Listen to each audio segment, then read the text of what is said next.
and I'm taking over from Bren here. So after our adventures out in Western Kenya, as Bren mentioned, we decided to go back towards Central and start to explore around Mount Kenya, which is just full of volcanic rock, promising riverbeds everywhere. So we knew we really wanted to put the time in there and try to find awesome runs over there. And especially one river really caught our attention, the Nyamindi River. So we went back to Savage Wilderness, made our plans, and the plan became that we wanted to explore the Nyamindi River from as high up as possible all the way down to the lower down sections, which already have been explored a couple years earlier. So that's exactly what we did. We loaded up the minivan, folded ourselves into the back of the car, and started heading towards Mount Kenya. Getting towards the border of the national park, we found some security guys who were kind of like checking entry, this and that. And after paying a little complimentary support, we found ourselves at the put-in of the Nyamindi River. I gotta say, already whilst walking to the river, I kind of had this feeling that this might be something special. Everything just made sense. Like, it was quite easy to get there. There were like nice paths through the forest, which was really nice and handy. Obviously, there's lots of things out there which can forward to see what's down there. Bite or scratch you, smells, which you feels, and seems avoid. really promising. But just finding like somewhat established paths down to the river and seeing this like beautiful canyon or this little gorge with volcanic rock just got us so excited, because that really meant like there might be something down here. And spoiler alert, there was. We pushed offshore and started to explore the upper sections of the Nyamindi River. We, you know, made our first couple moves, kind of floated down that first canyon. And honestly, if we would have told you that we were in Mexico, you would have believed it. I would have believed it myself. Like, it really had that Tlapacoyan Veracruz vibe, which was amazing. I didn't know such like landscapes do exist in Africa. I guess that is classic Western arrogance, and I got to teach better, I guess. But yeah, so we were weaving our way through like some easy, nice whitewater in that volcanic rock canyon until we started to get towards the first just straight horizontal lines, which actually ended up being beautiful booths, you know, like classic 10, 15 foot booths, kind of that kind of thing. And they just kept coming and coming and coming. Like, it would get to like a vertical drop off, be like, oh, okay, that might be something sketchy, or maybe there's a portage now, but no, it was just like another perfect drop and another perfect drop. So we kept finding goods and nice stuff, really cruisy and cool whitewater, until we got to like a pretty big turn of the river where we had to jump out and scout furthermore. So that's exactly what happened. We left the kayaks, walked through some fields, met with some locals who were next to the river, obviously quite confused what these white guys with their plastic boats were doing in their fields, I guess. But anyways, I'm like a little bit behind with the boys, talking to some locals, until I hear like 2 hysterical screams and like a chainsaw is running and stuff like that. The locals look at me all confused. They think somebody might have gotten hurt or something really bad happened. I'm confused myself, so we all start sending it and running towards where the screams came from, just to then find Dane and Bren shouting over excitement because what we just found was completely bonkers. Basically, you come around the corner, there's a huge land bridge just made out of trees and stuff like that, but underneath there's this like perfect 30-foot waterfall hiding, which honestly is like as good as it's gonna get. I don't think you can create a more perfect 30-foot waterfall. So I guess the boys' shouts of excitement were just mistaken by somebody getting hurt, and there was some chainsaws running in the back. So in my head there was this like scenario of like somebody getting injured, running down expecting worst case, and then seeing that was just amazing and made me crack up. And there was only one thing left to do, which is obviously send it.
So after we all navigated down the falls and had an amazing time, we were completely enjoyed. We knew we just found a new classic section, something more and more people will want to go get back to, and we already ourselves couldn't wait to paddle that exact same stretch of river already the next day.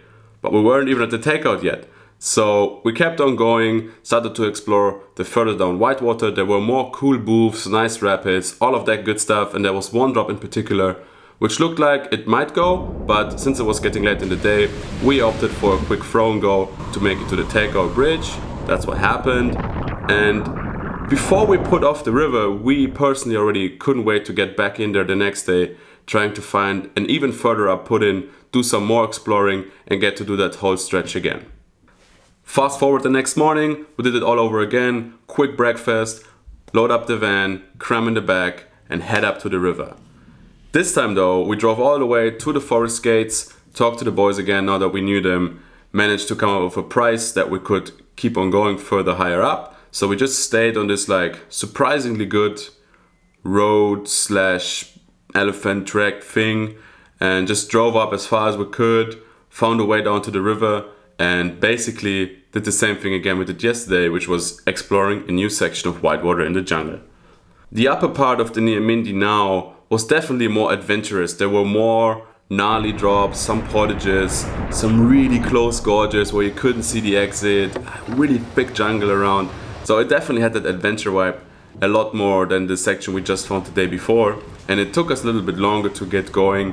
And I honestly can say the drone came in so clutch here. There were multiple times where we were just in the jungle, we couldn't see downstream, and it would have taken hours of bushwhacking and of macheting through the jungle to just get to see the exit corner of a gorge or get to see the next eddy, just to make sure we're on the safe side of things. But since we had the drone with us, it made everything so easy. You would just whip up the drone, fly for a couple minutes, check out the next little bit of stretch of whitewater in case you couldn't see downstream, and just find out if it was good or not, or if there was like a last chance eddy, just things like that. And then just bring the drone back, put on, and go to that next point. So the drone came in clutch out here. It was so cool to have that thing, and it really saved some time. Anyways, so we are exploring the upper section, which is, at least in distance, way shorter than the section we explored the day before. But since it was so jungled out, there were so many really like some interesting maneuvers in there and some good whitewater. It just took ourselves some longer time.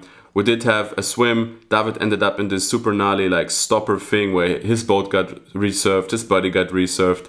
Another reminder that this shit is real, it's dangerous, you gotta be on your A game, especially after I swam and got pinned on the tree just a couple days prior out in Western Kenya. It was a good reminder to keep your guard up. It was all good. I mean, we worked as a team, it was fine. Just another reminder that this stuff is real out there. So we pushed through that upper section, which was the goal of the day, and eventually got to the put-in of the section we found the day before. Made it and through the jungle now that mess, we knew everything was good part. to go, we just rallied, and that was amazing. It's crazy how the vibe of a section changes if you know it already and you know the next move and the one after, and how to set up your moves and your booths and your strokes and all that kind of stuff. So we just blasted through that section. We found ourselves at the takeout like 40 minutes after we got to the put-in, which was amazing. It was just so much fun. The flow was pretty much the same like we had the day before. So we got to that the drop we decided to go and opt for a throw and go for the day before. In everybody cases but Dane's, that was still the case. Really gnarly crack drop kind of thing. Dane sent it, made it down all good. Definitely some interesting maneuvering in there, but you know, it's Dane, he loves it and he obviously crushes it. Got to the takeout, stoke was high, all good. And so we finished that day having opened up and explored another section of the Nyamindi River, which was just as awesome as the section we found the day before. The stoke was high. We knew that was going to be our backup river every day in case nothing else was running, because it was so good. I personally have no issues with crushing laps out there. But then the rain hit, and it rained hard. For this trip, we went to Kenya during the rain season, saying that the rainy season wasn't very strong this year. It wasn't like 24 hours downpour at all. There were days where we would go without any rain for yeah, like a day or two. But that night it just rained hard in camp all night. You could hear it drizzling, and honestly that's one of the best things as a kayaker, when you lay in bed and you're dependent on rain and you just hear the rain hitting the roof all night long. You just wake up with excitement the next day, and that's basically what happened. We woke up and all of a sudden, you know, you have so many possibilities of where to go and what to do since there's so much water around. So we started to check out a few different spots around the camp, around Sagana, and then decided to drop into the waterfall which only Dane ran the day prior on Nyamindi, and go from there down all the way into the 50-footer, which sounded like a fun thing to do, but we didn't realize how awesome it was going to be until we found ourselves at the lip of that crack-looking drop the day prior, which now just was this beautiful roosting booth. What an amazing move. It sent us flying. Some of the biggest booths I've seen in a long time happened that day. All big smiles, all awesome. We paddled through the gorge afterwards, got to the 50-footer and got to enjoy like a pretty, well, I say high volume, but like a pretty boily lip, kind of challenging 50-foot waterfall.